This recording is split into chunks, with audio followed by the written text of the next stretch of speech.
Welcome to Dear Lover, a community to dive deep into the unknown and be our own devoted lover in the process. My name's Amy, and I'm here to get raw, unscripted, and unapologetic and sharing my own journey of unlocking my full potential and awakening into my truth through deep self-love, sensual embodiment, and creative empowerment. All with the intention to guide others to come home to their heart, embody their true power, and lead with love, compassion, play, and joy. So let's trust, breathe, and believe, and create magic together.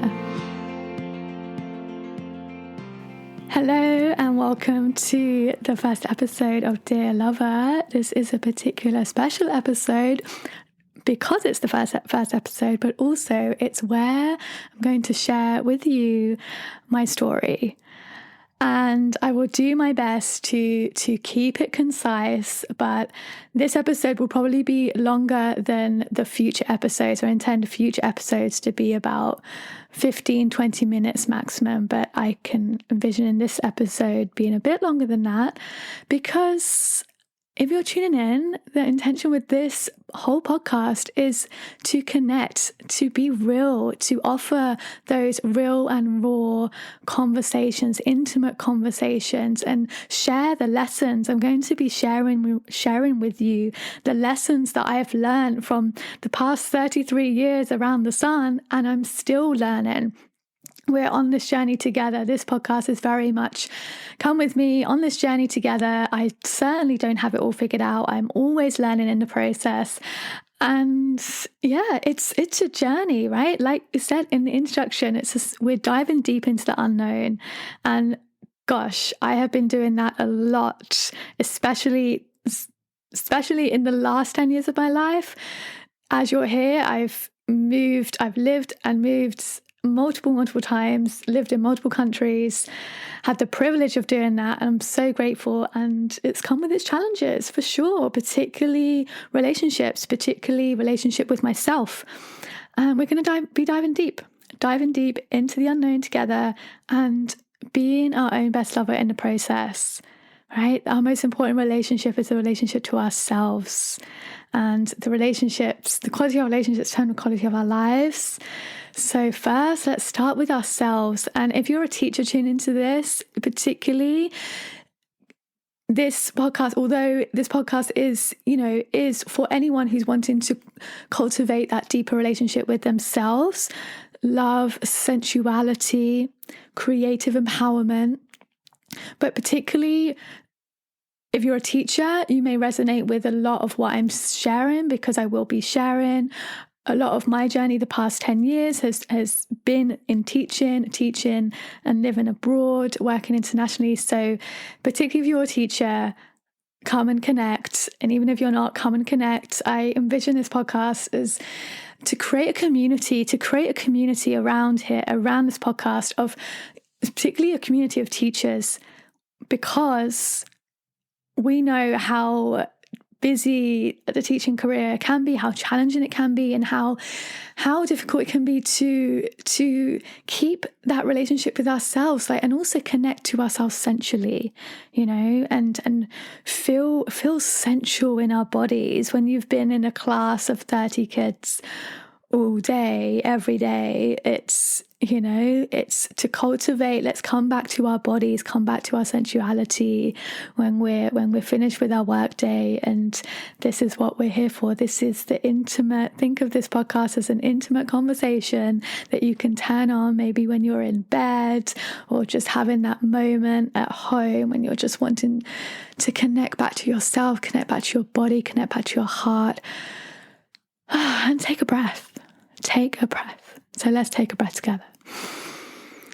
I will do this a lot because I'm not editing these podcasts, so I will just take a pause every now and then to catch my own breath. So I invite you to do the same. Come along with me. Let's breathe together.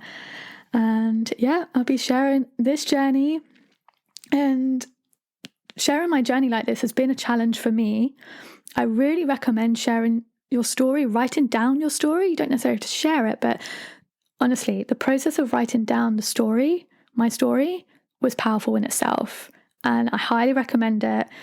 I've been on a journey of sharing my story. This isn't the first podcast I've had. I've been on a journey of cancelling myself in fear of being misunderstood. But now I feel more embodied. That doesn't mean I feel 100% comfortable doing this.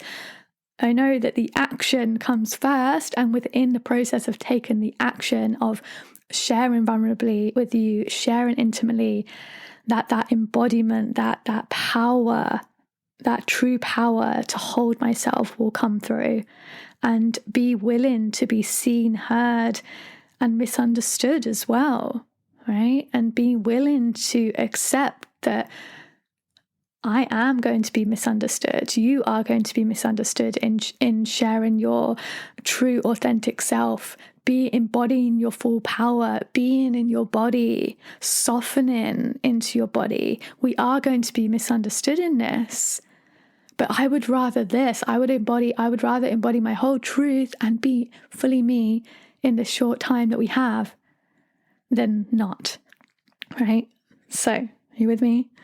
So with that, let's dive in. And at the end of the day, just as a side note, remember that the most important person that understands you is yourself, right? We can have these beautiful, intimate relationships. Yes, but ultimately, you are the only one that truly knows what you've been through. You are the only one that truly knows what you've experienced, what you felt, and that is valid. Let's start validating our own experiences. And this is what this episode, the essence of this episode, is about. Validation of our experiences and owning that. And only you, I'm going to share my story here, but I know that as much as, you'll listen to it and it will be amazing to connect and it's so powerful. I only know what I've been through, right? And how I felt. And that's the beauty, right? Like, we all have our own unique experiences, but we can connect through the similar emotions that we feel, and that's what makes us human, and that is what we're going to share together here. So with that said, let's dive right in. So I'm actually going to start off with my birth, because that is literally from birth, literally from that moment, because that was such a powerful, has impacted my life in every single way, and also my teaching career. I was born in London. I was raised in Essex, but I was born in London. I was born 3 months premature. And because of this, I feel like I've always had this like really determined fighter kind of way about me.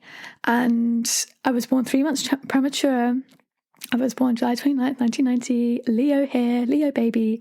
I'm a Leo, Scorpio moon, Scorpio rising. So I come across, that means I come across very Scorpio-ness in me, very deep. I can kind of come across quite moody and maybe intimidating when you first meet me, but when you kind of get to know me, that Leo energy comes out, that joyful, that play, that sun, that warmth comes out as well. So I've got a very interesting thing going on. If you're into human design, side note, I'm a 5-1 spoonlet projector. And projectors out there, hi. And yeah, 5-1. I love researching human design. Anyway, I was born. I was born 3 months premature. And the reason I mention this is like, this has given me so much gratitude for my life. Honestly, because I've worked with children as well who have also experienced complications at birth, like I did, and have experienced severe disabilities from this.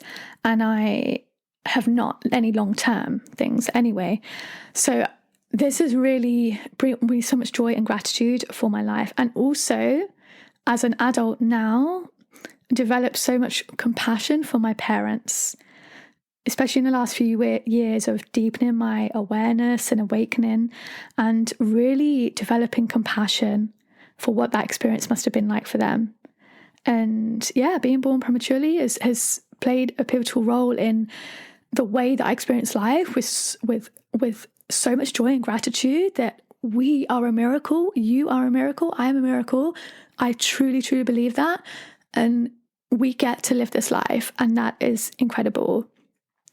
Another intention for this podcast that I'm planning on at the moment is to set up a donation page to Bliss. Bliss is a UK charity that supports premature babies and their families, and to set up donations for this, because it's obviously something I feel so passionate about. And yeah, I can only imagine. I know I've in my teaching career, I've seen how challenging it can be for families caring, looking after children with severe disabilities, and and for me to have the experience as well to be their teacher, but then also to have this incredible life and make these decisions I've made I'm so grateful. I'm so grateful. So that's why I'm sharing that. The only thing that I did have was I didn't start speaking until the age of 3. It wasn't an issue. It was just that I needed motivation.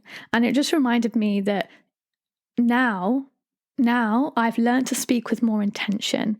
Lots of my learning, especially in the past few years, as I've awakened my voice more and that feminine energy, is learning to speak with more intention and clarity.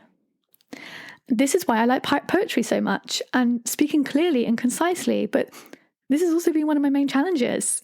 If you're listening to this and one of my friends, you'll know that I've sent 10-minute voice notes before, and thank you so much for receiving them. But I've learned that the power of speaking concisely and speaking with intention. And also, this is what I found really fulfilling in my teaching career, is that I've helped children with autism, non-verbal children, with communication. And I've worked with speech and language therapists and delivered these classes called Intention Autism, which is all sensory based and about communication. And I found that so rewarding, because that also encompasses using non-verbal, using our body language, using gestures, using our senses to communicate. So I love communication, hence the podcast, and poetry writing and speaking clearly. And I'm so grateful. I'm so grateful again that I can. Right? So, like I said, I was born in London, but I was raised in Essex. My experience of living abroad actually began at the age of 7. My parents decided to take me, my brother, and my sister. My brother is 1 year older than me. My sister is 4 years younger. And we actually moved out to Hong Kong at the age of 7. And this, only now that I realised that this experience opened my eyes to the diverse nature of humans. Obviously, I didn't know it as the time. As a 7-year-old kid, I was like, oh, I'm going to be exposed to all these cultures and you don't consciously, you just take it in your stride as children. That's another kind of lesson that we can learn from going back to our inner child, right? Is acceptance of everything and everyone, and taking everything in our stride, and and feeling everything that comes up in that. And yeah, that experience now, I have really great memories from the time we spent in Hong Kong. We were there from I was the age of 7 to 10 years old. I went to an international school in Hong Kong, very expat area. And yeah, I had friends from all over the world. And it was incredible. Like I said, it helped me. It was my first experience to adapt to different cultures and adapt to new situations and build new friendships. And I think we can underestimate children's ability to do that, right? I know that my parents have said it was initially my dad's hesitation that we weren't going to go. And imagine, like, because of the fear of, I don't want to bring my kids out of school, 3 young kids, how are they going to cope? Actually, the kids we're going to do great. What about you? I think as adults, we can tend to forget that, how much kids are adaptable and to new situations and things. And yeah, I'm really grateful for that experience and exposure. I'll come back to that later on in the story. But yeah, because that also impacted one of my decisions in my teaching career. So 2000, when I was age 10, we moved back from Hong Kong and we moved to the countryside. We lived near Colchester. If you live near Colchester, shout out to Colchester. We lived in a small village near Colchester in the countryside. It was beautiful. I spent from the age of 10 to 18 living there. And this is where I loved the walks in nature. We had lots of animals. We had dog, a rabbit, guinea pigs, and yeah, always been and spent a lot of time with horses. Anyway, this is where, again, had to adapt, right? We came from a international school to a really traditional school, basically in the countryside, and it was so different. We didn't live in the city, we didn't live in Hong Kong Island, but we lived, we lived on an island, and we, had to adapt from that to living in the countryside. And this is where, like, I started to realize, hey, I like walking in nature. I love, like, the quietness of that. And also, I went to a middle school. So a middle school is from the age of 9 to 13. I don't know if they're around in England right now, around anymore, I'm not sure. But it was, like I said, it's a very traditional middle school. And here, it was challenging. I would say it was more challenging coming back, from what I remember anyway, it was more challenging coming back from Hong Kong at that age than it was going. And also, I mean that age, right? From the age of 10 to 18, puberty, teenage years, of course, it's going to be more challenging. But I was the weird kid. Me and my brother and sister, we were like the weird kid from Hong Kong. I used to eat dried noodles instead of Walker's crisps. I used to eat dried noodles for snack, and quickly realised that wasn't the cool thing to do.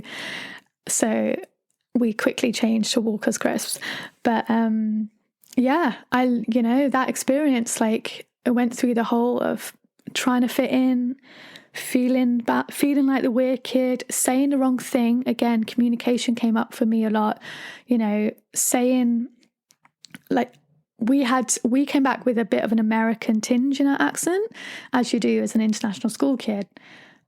And yeah, just like some of the words that we said were got commented on by friends, and also just, like, we, as that age, like, you don't know, you're not in on the thing of what's the popular thing to listen to, what's the popular thing to watch, what's everyone watching, what's everyone listening to. The only thing that we kind of were ahead on was Pokemon cards, because we were playing with Pokemon cards years before Pokemon cards came a thing in England. But yeah, really went through the stage of feeling weird and trying to fit in and not succeeding in that.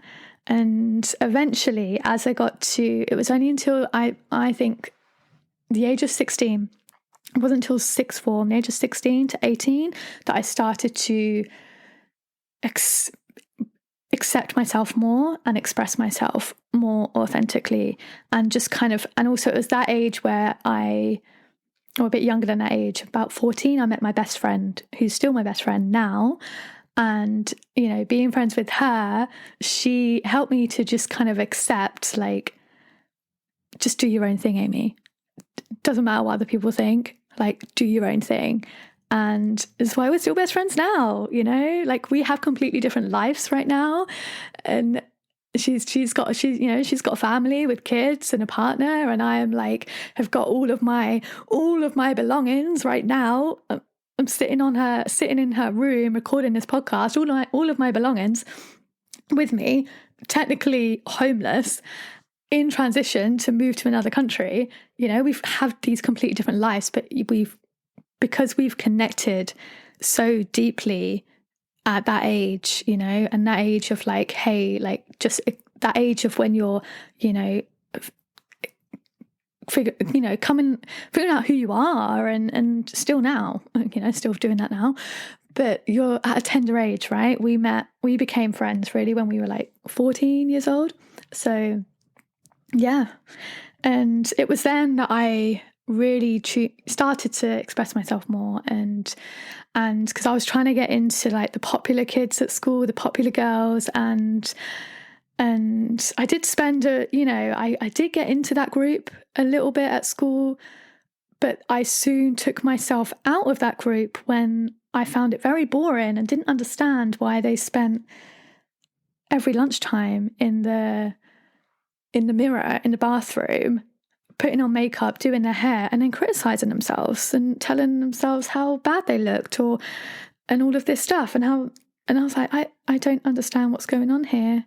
I want to go out and play on the field in the sunshine, and I'm not really fussed about my makeup and my hair. I just want to go and have fun and run around. So that was when I met my bestie, and she, we just hung around together. We did our own thing, and eventually just, kind of attracted other friends who were kind of the oddballs. We were kind of the oddballs, yeah, in that time in school. But yeah, this age here, from the age of 16 to 18, is when I began to listen to my intuition. I'm very intuitively guided. My intuition is very, very deep now. It's very strong. And I do believe it's because I've began listening to it from a young age, from the age of 16. And at that age, right, you're choosing what you're studying. For my A levels, so from the age of 16, I chose English language, psychology, and physical education, and I was in my element. Now, like physical education, movement, body, English language, poetry, psychology, love, the coaching and everything, personal development I'm into now, like those three things are me in my element. And I followed that kind of when at university. I studied psychology. I went on to study psychology, but I initially went to university to study sport science and sociology. And talking about trusting my intuition, I did this course for 1 year. I did the first year at university, and decided after nearly, March of that year, deep into academic year, to change my degree to psychology. And everyone was telling me, don't do that, finish the academic year at least, I was like, no, I'm going to leave. So I left university. I left university of March of my first academic year, and then came back and restarted my psychology course in September of that year. And that was very intuitive based decision. It didn't make sense. But I knew what I was doing, and it was the best time. I loved my degree. I loved the research side of it. I got first in my research dissertation project. I just loved everything about it. And I loved studying particularly about individual traits, personality traits, empathy, and like the kind of darker side, the Scorpio side coming out of me right now, the darker side of psychology, but also saying that like that, what I mean by that is like I studied, my dissertation was on Machiavellianism and psychopaths and empathy traits. Having said that, I also loved positive psychology. within all of this time at university, this was the time when I started to really let Amy out. Let Amy out, and also explore my sexuality. And I did that. That's what I did at university. I can't believe I'm going to say this, but at university I had a Amy's snog list in my flats at university, and it was just a tally of, every time I went out, I used to go around and hug and kiss a lot of people. So yeah, I just kind of let out. I liberated Amy and explored there, and and it was good fun. I really did enjoy university and just I love studying, I love learning, I love psychology, I loved living with my friends, and the independence of that all. So then that was 2012. 2012 I graduated because I spent 4 years at university, and I initially got a job down in London as a trainee recruiter in the IT sector. Doesn't really make sense, right? What I was thinking as a young 21-year-old, all I was thinking about at that stage was money. I was like, okay, I'm in lots of debt. I have a massive overdraft. What job can I get good money in? Recruitment. Let's go there. So I did. I actually got a job in West London. It was really nice. And as a trainee recruitment consultant at this great company in aviation. And I thought I was, at that age, I loved everything about it except the job. I loved getting on the tube. I loved wearing a nice business dress. I loved my heels. I loved lunch time and walking down around the parks. I didn't love the job. Was right in the deep end. Didn't know a clue what I was doing. When the phone rang, I looked at it and thought, oh no, I have to pick up the phone. I didn't really understand what they were saying. Anyway, we can say that job was not for me. So this is when I lent in again to that voice, to that subtle inner voice, and decided to go into teaching. My previous experience in teaching in that time was that I just spent 2 weeks of my work experience in a classroom when I was 14. And I enjoyed it. And so it was October. That's October 2012. So the school year had already started. I left my job, not having anything set up. Again, a leap of faith, a leap into the unknown.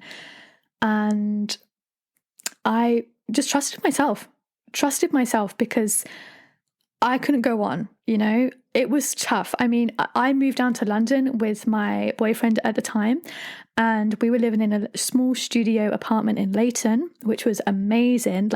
By the way, that time in London, 2012, was absolutely incredible. We were living in Leighton. We moved in when the Olympic torch came down the road. It was incredible. I volunteered at the London Olympic Games as well as a games maker. Last mile, like a wayfinder, I think it was called. I was one of those people that had a pink finger on, helping people to direct people. I was based at Wimbledon because I love tennis. And it was great. It was the energy of London. It was just amazing. I've never experienced London like that ever. And again, such an amazing experience to have. However, day-to-day life was challenging. Both me and my partner were transitioning from, university life to quote unquote adult life. And I was struggling. I mean, he was as well, but I think my emotions were just, I didn't know at this point in my life, I didn't know how to process my emotions. I didn't know what I know now. I was on the floor crying in our studio apartment, I need to change this. And so I did. And because, I feel when it's affecting you, your mental, emotional, physical health and your relationship, it's time for a change, right? So yeah, October 2012, I eventually got a job as a special needs teaching assistant, supporting 2 boys, one-on-one, one in the morning, one in the afternoon, at a beautiful nursery in Canning Town in London. And that, honestly, that was when my passion for supporting children with special needs, particularly autism, and the sensory challenges and processing and their social emotional learning, and particularly at that young age, at the age of 3, was my inspiration for the rest of my career. The beautiful thing is I'm actually still in touch with this boy's mum. This boy is now 14 years old, and shout out to the mum if you're listening. And yeah, like, it's just so, honestly, this was such an inspiration. I knew that this was the route of teaching I wanted to go down. And yeah, like I said, like, helping with the social, emotional and sensory based learning was where my passion lies, and realized I was good at it as well. You know, I have so much patience for these kids. You've got to. I'm cultivating that patience with myself always. But yeah, during that year, I knew that I always had a dream of living and teaching abroad. But I was in a bit of it was difficult, because at this point I had a long-term relationship. By the way, before this, I trained to be a teacher at the University of East London in Stratford. And yeah, rewind a bit. I trained as a teacher in the University of East London, 2013. And again, had one of my placements at special needs school and learned so much. And again, realised like this is the path where I want to go down. And this is when my first year of teaching, that NQT year. If you're in England, you have to do like the first year of teaching is NQT year, and you are like assessed a lot. And yeah, you have to get used to being assessed a lot, being assessed, just adapting to managing a class of 30 children. And that was the blessing as well. My first year class, I always remember more experienced teachers telling me, Amy, if you can get through your first year of teaching, you can get through anything. And they say like, oh, it doesn't help at the time, but it does, believe me. Like, it's true. Because I got through that year, I believe I can do anything. Like, nothing was more challenging than that year. This was when I actually, in February 2015, I actually got signed off from work and got a diagnosis of depression and anxiety. Now I know that this was due to suppressed emotion. Like, I was just not able to process my emotions and didn't know what to do with them. And I was completely exhausted. My body was physically exhausted and burnt out and stressed in the survival mode. And yeah, and from that, and that first year of teaching, it was beautiful because the kids I had were very creative. Were very creative class, and you know, I supported them with. We had to do like a drama play, and we won it at the school. And you know, they really, all the way through my teaching career, every class I've had, the students have inspired me back to my creativity, which is interesting, right? Here we are, podcasts, poetry, and yeah, and it was that was the first year of teaching. Second year of teaching, I taught in a special needs school, that same school that I had my work experience in, and it was a wonderful school. I learned so much. I worked with speech and language therapists. I worked with occupational therapists. It was so challenging as well. It was so rewarding yet so challenging. And I remember the moment I decided to go and live and teach abroad and follow my dream was when I was in a training. It was the end of the week. We just spent a week training, and part of that, the end of the week training, was that one of their parents got up and shared their story of what it's like to take care of a child with profound needs. And she was crying, and she said, one of the reasons that he had these needs, had these disabilities that he did, was because of his birth, because he was born prematurely.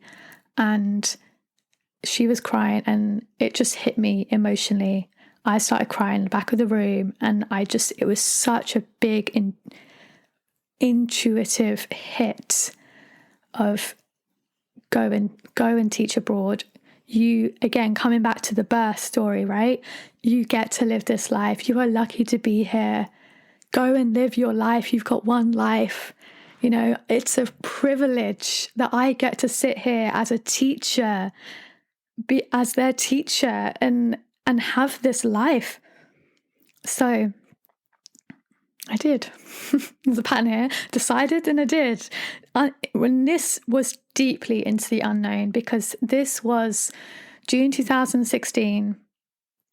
It was May 2016. I made that decision, and I decided to go with a company called Tefl Heaven to go and teach English, actually, just as a bit of a change in Thailand. It was challenging because I was also leaving a long-term relationship. And this man was my rock. He was my best friend. He was my rock. He supported me so much, especially through... I don't know if I would be sitting here if it wasn't for him. So, I'm so grateful for him and that support that he gave. And it was, although I decided to leave, and I decided to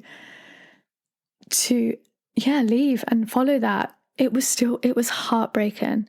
The grief and the heartbreak actually didn't hit me until months later, until I was actually abroad. I went to Vietnam for a month to visit my sister. And it was only then that the grief from that relationship, the heartbreak from that relationship, hit me. It was challenging, but I don't regret it. And it was because of that decision, we've both gone on and are living the lives that's true to us, right? Like, that's the thing. It's so easy to stay in what's good, because it was a good relationship. We had a great, we lived in Greenwich in London. It was a wonderful area. I love Greenwich. We had a great job, great friends, great this, good this. It was all good. But there was something in me, something more, something going for that subtle voice, right? That subtle voice in me saying, go. You need to do this, go. So I did. Anyway, let's just fast forward a bit here. Let's take a breath. Thank you for being here with me. And in this time, 2016, I've lived in Thailand. In Thailand, I learned being very humbled in Thailand. I feel like I was very humbled living in Thailand, and without going into all the details, otherwise this will be like a 2-hour long episode, I learned the importance of trust and honesty in friendships. Really, trust and honesty, and trust and honesty in friendships, and enjoying the simple things in life, right? With those really honest, genuine friendships. 2018, 2020, I decided to go and live in Hong Kong, go back to Hong Kong. And this was such a great experience. It was the most challenging experience. This is the thing I learned in Hong Kong, that it's our greatest challenges that will help us to grow stronger and more resilient. This is the place where I fell in love again, and I got my heart broken. But I also learned about letting go of codependency, emotional responsibility. I learned about not relying on someone else on the outside to make me happy, because that's what I did with this previous partner. And again, the stress and anxiety around my work all caught up with me. This is where I got a second diagnosis of depression and anxiety. You know, I could blame it on the job. It wasn't the job though. The work environment was a factor, yeah, but it wasn't the job. It was me. This was when I really had to face me and feel through all the fear and realize I was the one that I was looking for. This was a time in my life that I needed to start loving me and feel all my emotions and stop suppressing them. So we were on holiday, January 2020, with my partner at the time, with this boyfriend and a couple of his friends. Didn't go well, ended with arguments and just chaos. He broke up with me, and then we get a call to go back to Hong Kong because there's this virus in China that's getting big, and we all need to go back to Hong Kong right now. As we know, it's COVID, right? And then from January to June, honestly, it was going through a breakup. We were working from home. Actually, this was a relief for me, working online. It was still very intense time for sure, work-wise, but it was quite a relief because obviously I got to, luckily in Hong Kong there at that time, we were still actually allowed to go out of the flat, out of our homes. So I went running in the morning and things. So that actually did help me. But apart from that, I was the most lost, the most confused that I'd ever felt in my life. And yeah, I felt broken. I felt like there was something wrong with me. I felt like, what's wrong? Like, I don't know what I'm doing wrong. That's the thought pattern that kept coming up for me. Like, I followed my dream. I'm living and teaching abroad. I'm having all these amazing, incredible experiences. I've got these good friends, and I've got this, I had this relationship that's now blown up. And I was like, I'm still not happy. What am I missing? What's going on here? I don't know. Like, I had no, at this point, I hadn't been introduced to coaching or any kind of personal development. At this point, I did meditate. I did have a meditation practice. I was aware of the kind of what I call the head-based thing, like meditation and yoga and thing. I wasn't in my body. I was still kind of trying to, quote unquote, work on myself. I don't like this phrase, but from my mind, from my head. And I was like, I don't know what else to do. Like, it was just awful. I was a really challenging time. However, when I just accepted and surrendered to, you know what, this is where I am, don't know the next step. I know that I want to get out of Hong Kong. I feel like it's not the environment long term where I want to be, but I didn't know how, right? The world was shut down.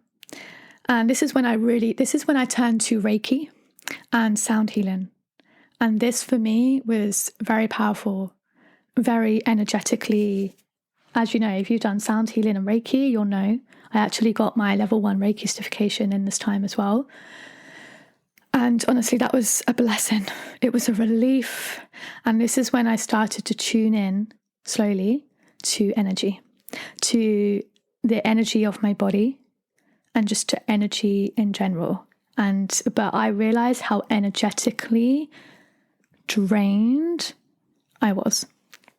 So, and I started applying for jobs in Europe all over. I put out a message on Facebook. Anyway, long story short, I ended up getting a job offer from a new school opening up, a Montessori school opening up in Barcelona. I was like, hey, sure, let's go to Barcelona. of course, Montessori, it's an alternative provision. And eventually, as we know, it was a miracle that I managed to move across the world from Hong Kong to Spain in the middle of a pandemic. I moved with a stopover. I had to spend 2 weeks in London because the flight got cancelled on the way from Hong Kong to Madrid from Istanbul. It just got cancelled. So it was a miracle. I did arrive in Spain in July 2020 in the middle of the pandemic, and I was so, honestly, I can tell you, I was so happy. I mean, again, it was this kind of a surface level happiness. Still, it was like head happiness, I called it. But I was so relieved, I was starting this new job. Didn't really know how I felt about it because it also came with a big, long commitment to train as a Montessori guide. But anyway, I was just grateful to be there. And I spent my 30th birthday alone, like in this new flat I just moved in this beautiful area of Barcelona, and with a glass of wine, and just thinking, like, this is not at all how I envisioned my 30th birthday, not at all. Like, still getting over a massive heartbreak, completely single, in debt money-wise, alone, drinking my wine, not having any friends around me, not how I envisioned my 30th birthday. However, inside, at least, to my level of awareness at that time, I felt happy because I was grateful to be here. And I honestly think I manifested that job opportunity to me from the energetic, from all the sound healing and the Reiki that I began to do in Hong Kong. And yeah, so the Montessori school in Spain, this is where I learned a completely alternative way of teaching, and it opened my eyes. Honestly, if you've been in the Montessori, had experience in Montessori, it's incredible. Children are natural learners, and if we give space to help them follow their curiosity, their joy, they are engaged, they are confident. We'd had to tell them to go home at 4 p.m, right? And they were so engaged in their learning. We spent time helping them to help themselves resolve these conflicts, with their friends. All the social and emotional learning was a priority as well. And it was a lot about responsibility and respect. So again, really great school, really great, I was living in a studio apartment by the beach. I moved to this apartment by the beach because I wanted to buy by the beach, and everything was on the surface level was good, but inside I could feel my body screaming. My body was screaming still of, hey, pay attention to me. And I tried to push it down. What happens when you do that? You experience panic attacks. I started to experience these panic attacks and not be able to breathe, and this deep anxiety. And I remember it very vividly. I think it was like February 2021. I was lying on the floor in my studio apartment, by the beach in Barcelona, and just crying. I'm like, Amy, if you're not happy now, like, you've got a great job. There was it was completely different from a setup in Hong Kong. It was intense because we were opening up a new school, but in terms of like pressure from management, it wasn't. We didn't have that. They were the good thing about that job was we were given responsibility and trust as teachers, and as a teacher, like, that's what you want, right? And I'm like, okay, I've got this, and I've got this, and I'm so grateful,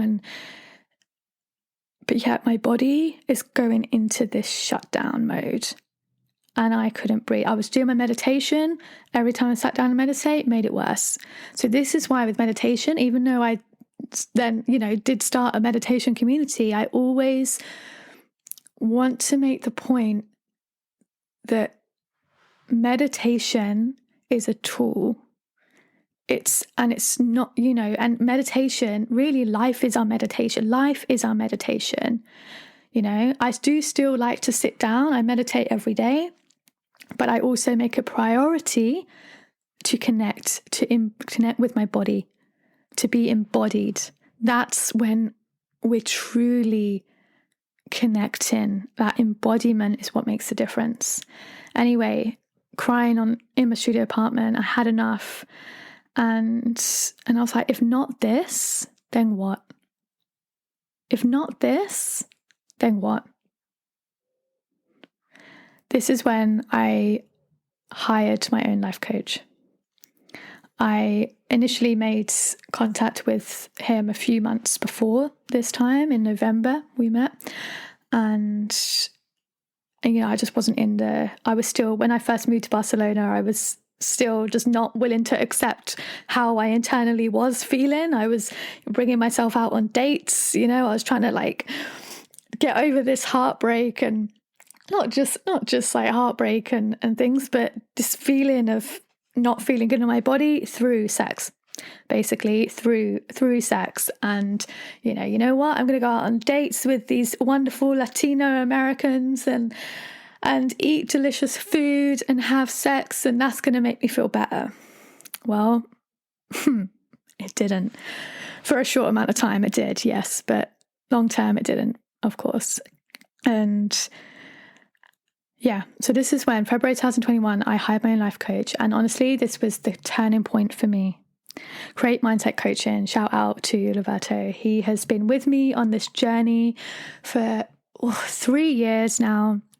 And honestly, it's such a valuable resource to hire a coach, a mentor, where you can talk, breathe, be. And this is where I learned about tantric breathwork. I learned particularly breathwork, but particularly tantric breathwork, meaning how to awaken my creative life force energy.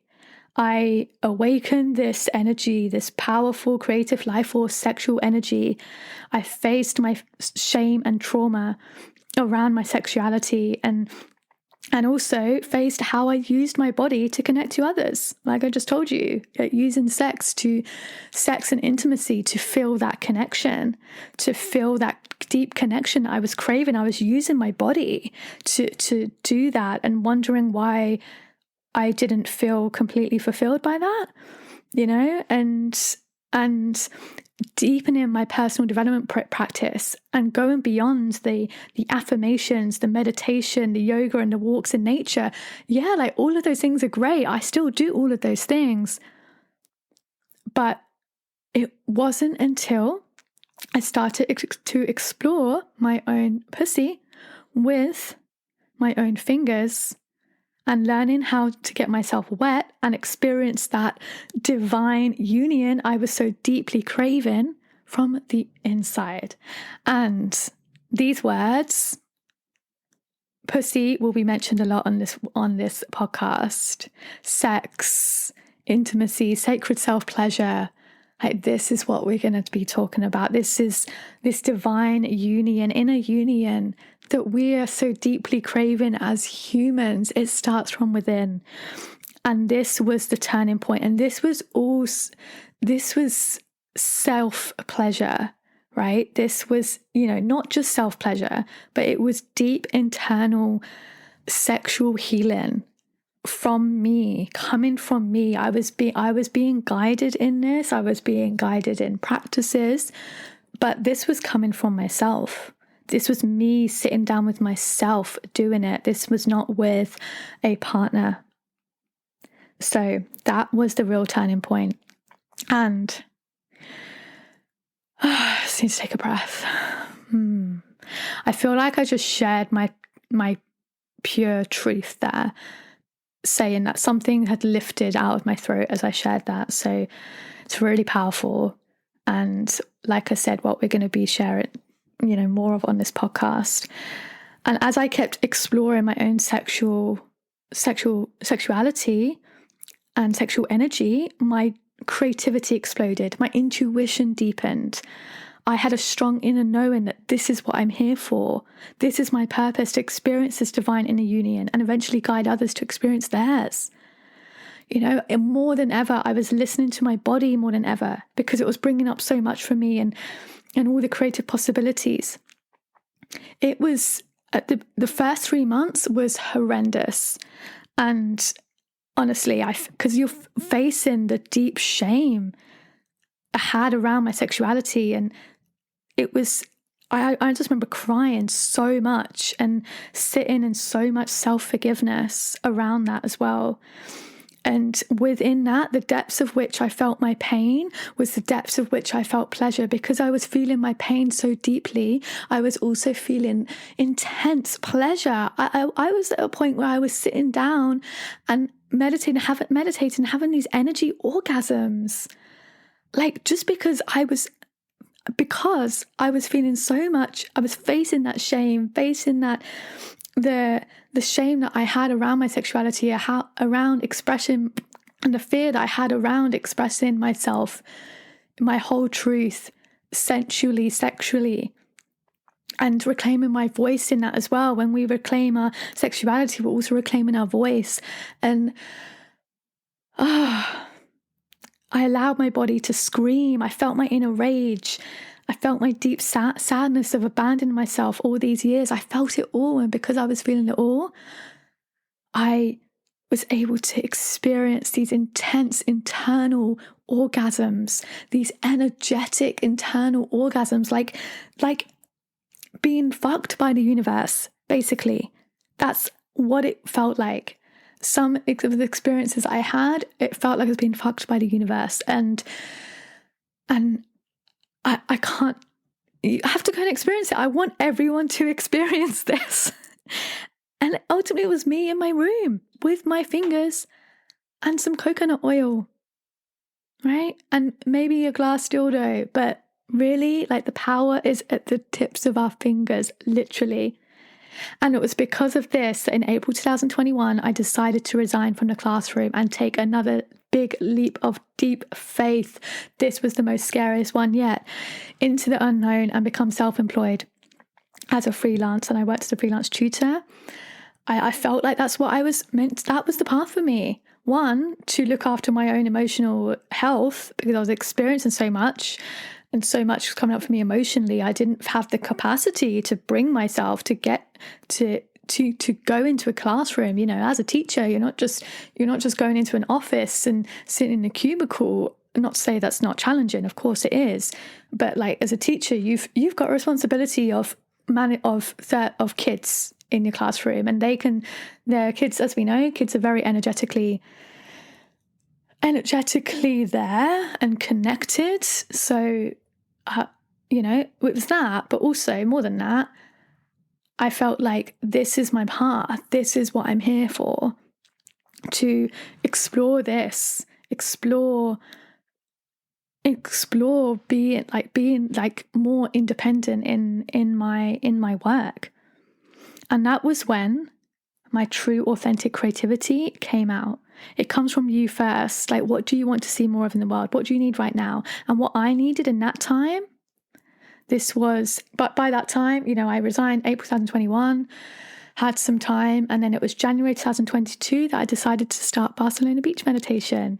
It was literally because I wanted a friend to come and meditate with me on the beach at sunrise in Barcelona in the morning. And I started a meetup group. And eventually, over the course of 2 years, this meetup group grew from 1 to 600 plus people. And it was the best thing that I've created. And this is what I intend to create from this podcast, as well as a community connection, that's about compassion, that's about creativity, and deepening our consciousness, and experiencing that divine inner union from the inside and then together.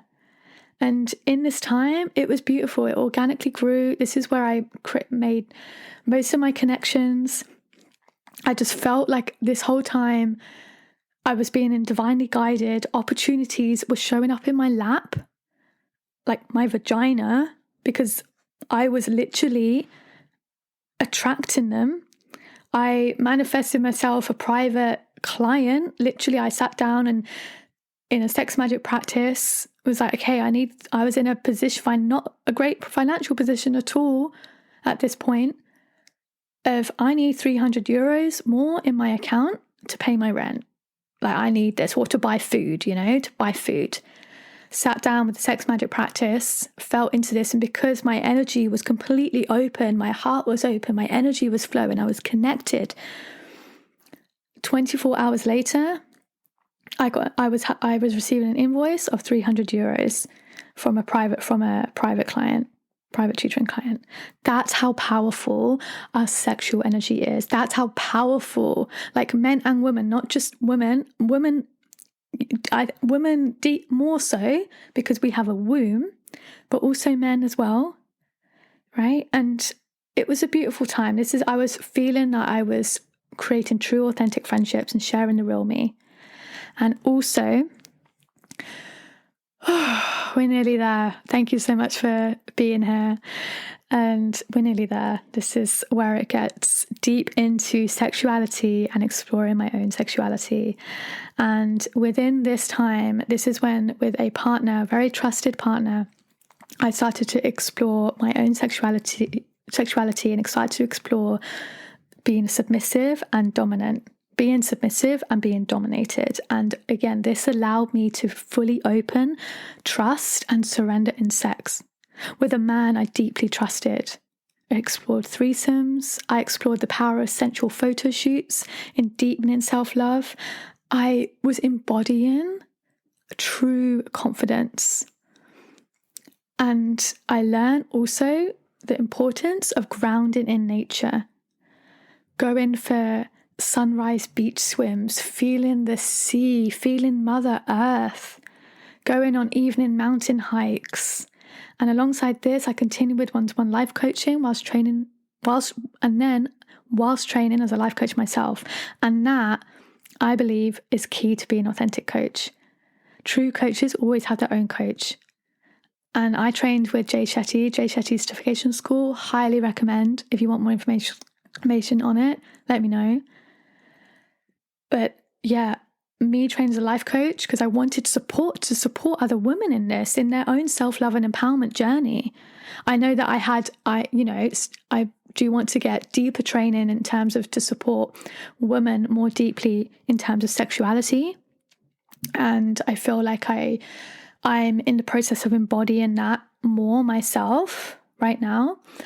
But in terms of self-love and empowerment, like, this was the path. So I trained as a Jay Shetty coach and graduated in March 2022. And yeah, helping women. And I had wonderful clients helping women with their own self-love journeys, empowerment, and exploring their connection to their sensuality. And I'm so grateful for it. I loved it. And I will bring back that container very soon. In August 2023 is when it gets super sensual and sexy. This is when I found Skirt Club. Skirt Club is a private members community for bi-curious and bisexual women. And they host events all the way around the world. And again, I actually found Skirt Club through my best friend. August 2023, she was also in a time of exploring her own sexuality and things as well. And we went together, and I was in my element. Honestly, it was a time that I remember feeling. We went to an event in London, and I just felt so free. I felt like I could be me. I felt complete. Everyone's there for the same reason. And also, there's something so special about being in a room of women. It's women only, and bringing women together like that. Oh, I can't tell you. Like there was so much understanding of each other and sensuality. It was deeply sensual. It wasn't of course, it was a lot about the sex, yes, but it was very sensual and lots of sensuality and understanding and fulfilling these desires, right? These desires that you can only dream about. Like, I was on a bed with one woman and then 2 women, 3 women, 4 women, 5 women, being tied up, being locked in a cage, all the things. Go and experience an event, our tag skirt club. Okay.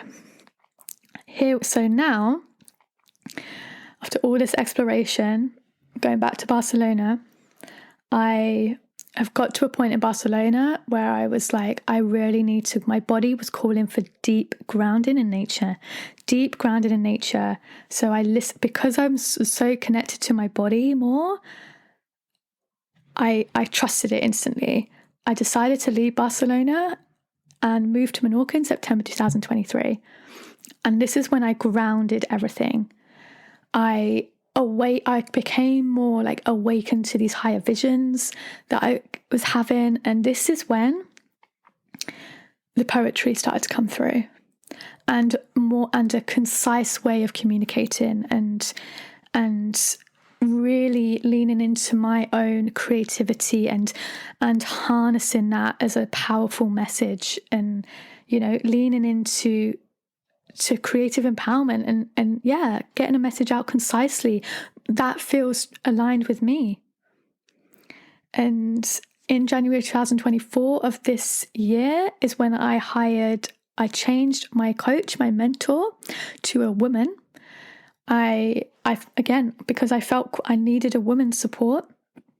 And so this is when I'm now working with the Wild Femme, Charlotte Little, also tag her, shout out. We worked together for 1 month in January. And it was here where I allowed my true voice and raw expression, particularly through writing poetry and my bringing together sensuality and sexuality, and bringing that all together. You know, and also coming back to that inner child as well. I've done a lot of work on the relationship of the inner child and reparenting the inner child with, you know, through the past few years, and coming back to her and coming back to the fact that she always loved writing since she was a little girl, the little inner child. I never enjoyed writing long novels, so I thought it wasn't for me. I thought, well, I don't enjoy writing like a full-on story. Like, I just want to write a little bit. And I just didn't think it was for me. At school, I loved songwriting. I loved drama and production and performing. And when I found out about spoken word poetry, that was like a guiding light for me. Do this, explore this. So this is where I'm at now. You know, I've just started posting spoken word poetry on Instagram. I haven't yet performed. I would love to perform. I've just found I completed a poetry writing workshop back in April this year, April 2024, and I loved it. Connecting to a writing community. And this is why I love poetry. It's so raw, and particularly spoken word poetry in its free form. It's the oldest form of communication there is. You know, it's performed in rituals and ceremonies. So it feels like I'm going way back to ancestral roots and yeah. So my coming back to now, January, my main intention for this year, at least, this year is relationships. And it's been all about relationships for me this year. Healing relationships, creating true, authentic relationships, working more deeply on the relationship with myself, taking action with that. And yeah. And then I felt like I was at this point living in Menorca for 5 months, you know, I'm feeling grounded. I started to go to pole dance classes as well, which was really fun, and feeling more grounded and feeling like, I could stay here. You know, I was creating friendships. However, that little inner subtle voice rose up again. Here we go. another dive deep into the unknown. There's a pattern here, right? That little inner voice was saying, go and live with your parents. Go and spend some time with your parents, actually a long extended period of time. And that, I resisted initially, but I did it. I followed it. So I went to live with my parents for 3 months. And you know what they say, if you think you're enlightened, go and live with your family for a week. That's what I did. I did for 3 months. And it's very humbling. It's very humbling. And honestly, the work that I had done with my own inner child, like I said, reparenting the inner child, healing the abandonment wound, letting go of the shame I was carrying, and taking full ownership of my own emotions and inner world, this was being reflected in the relationship with my parents, particularly with my mum, which is really interesting, right? Because lots of the work that I had done in the past few years is on my own relationship to my feminine energy, to my feminine nature, to feminine embodiment. And this was reflected in relationship with my mum. There was more understanding, more compassion, more connection, more love. The relationship with my dad, still working on, but this is exactly where I am now, bringing up to present day, bringing you to now with me. Thank you so much for listening to this still. And the relationship with my own inner masculine energy is what I'm working on now. It's where I'm at. Meaning the masculine energy, and what is that? The masculine energy is decisive, confident, compassionate, active, focused, giving, assertive, stable. This is the energy I'm calling in. This is where I'm now, embodying my own inner divine masculine energy to support the feminine energy more deeply. We need to harmonize these energies. It's not about balancing it. We all have a different, a level of masculine and feminine energy in us. It's finding our true harmony of those energies. And my feminine energy is bursting to rise, to deepen, but it needs that masculine energy to rise up and support her and hold her and see her, right? So starting from within, my intention, like I said, relationships. And right now I don't have my community around me. I'm completely in this transitionary moment in my life again, where I don't have my community. I let go of my friendships that I had made in Menorca, in Barcelona, in Hong Kong, Thailand. I do still keep in contact with some of these people, but just naturally, it's challenging. Everyone has their lives, So I don't have my community, and now I'm creating this. Where do I want to be? I'm asking myself the questions: what do I truly want? What type of environment do I want to be in? Where do I want to put my roots down? So to support myself in this process, and financially as well, because my tutoring, it's offered me financial stability for these past 3 years, which I'm so grateful for. But right now, it's not serving me. It's not serving me financially. It's not serving me in that respect. And I don't feel right now called to offer coaching services and things. I'm very much, let's sort out me. Let's focus on creating this home within me first and go from there. So I felt called to go back into the classroom to help to still continue while still pursuing my own creative projects, podcasts, writing, poetry, eventually group coaching and creating community around this podcast. Like I said, creating writing communities to help other teachers particularly, pursue their creative projects and connect to their bodies and sensuality and sexuality. Right? We all need that. And that's what I'm envisioning.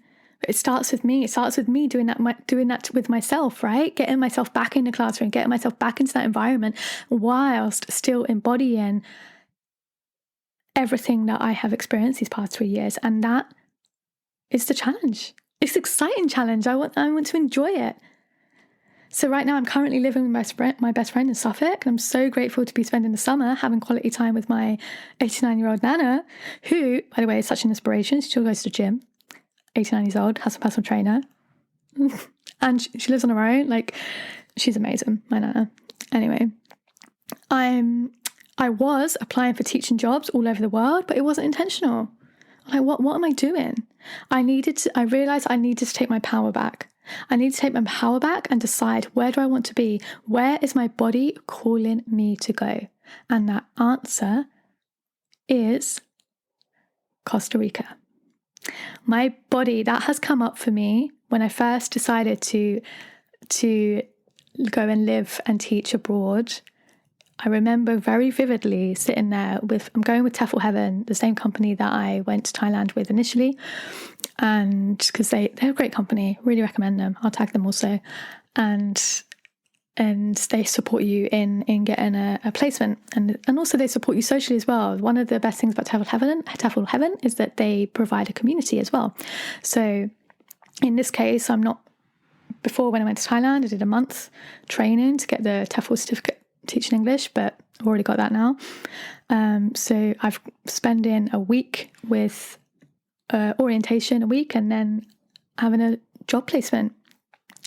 And Costa Rica, again, this is where my intuition leads, right? It doesn't make logical sense for me to go to Costa Rica, halfway around the world again, but intuitively guided by my body. Because I remember, like I said, I remember sitting 2016 when I decided to move abroad. It was between Costa Rica and Thailand. I remember sitting there with both of those program brochures on the screen, and I just remember, go to Thailand, a little voice, that subtle inner voice saying, go to Thailand, you will go to Costa Rica, just not now, go to Thailand. So I did. And here we are. What, 8 years later? 8 years. It's been 8 years since that decision to move and live and teach abroad. 8 years. We're going to Costa Rica on August the 17th, 2024. I don't have a job lined up. I'm in the process of getting all of that together, being interviewed, and they'll have, like I said, Tefl Heaven.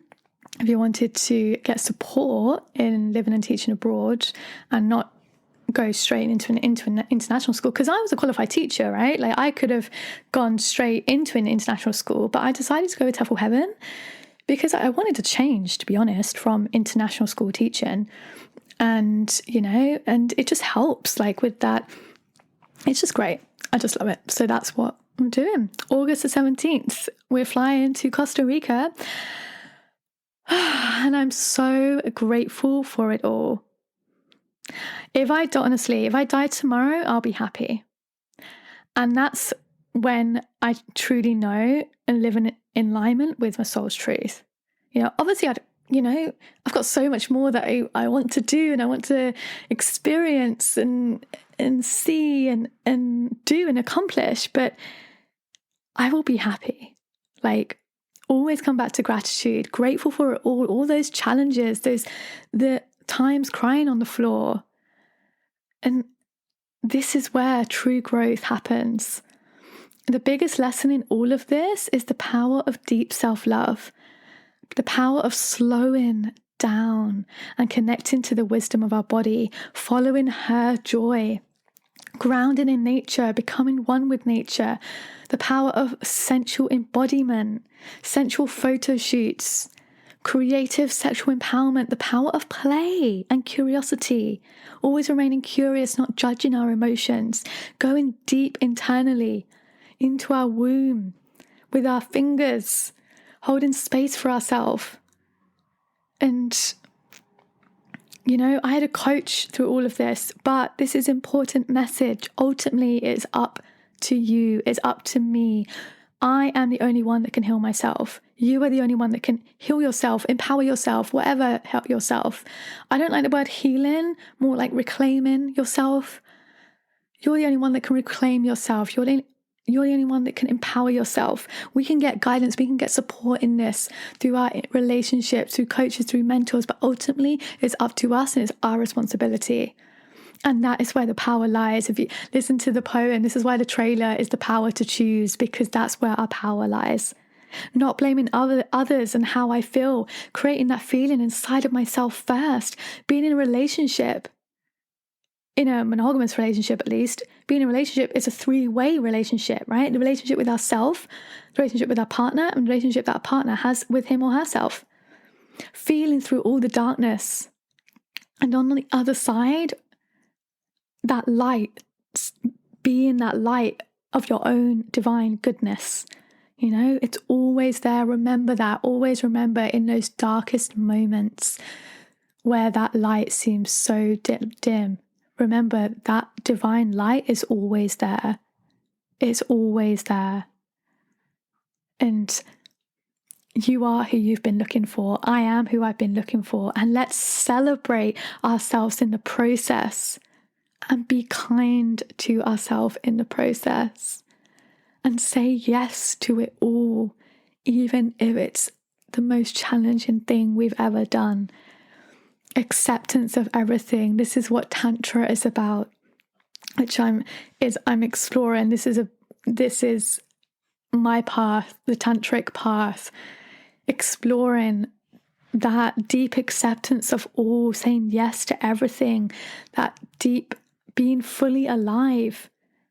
I want to experience this small life we get to live on this planet. Isn't it beautiful? And I'm excited to be here with you.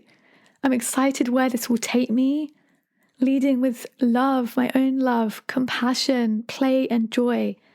And I'm so, so grateful to be on this journey with you. Honestly, thank you so much for listening to the end of this episode. If you've listened to all of this episode all the way through, message me with the word joy. Message me with the word joy to let me know that you've listened to this episode all the way through. And come and connect. Come and say hi. I'd love to hear your story, what you resonated with, what you're curious about, what you want to learn more about. Ask me some questions. I'll ask you questions. Let's get to know each other. And let's be on this journey together. I'm so grateful. Let's trust, breathe and believe and create magic together. Thank you so much for listening in. If you enjoyed this episode, share it with a friend or post it on social media and tag me so I can personally thank you for helping to get the message out. I'm so grateful to be on this journey with you. Talk to you soon.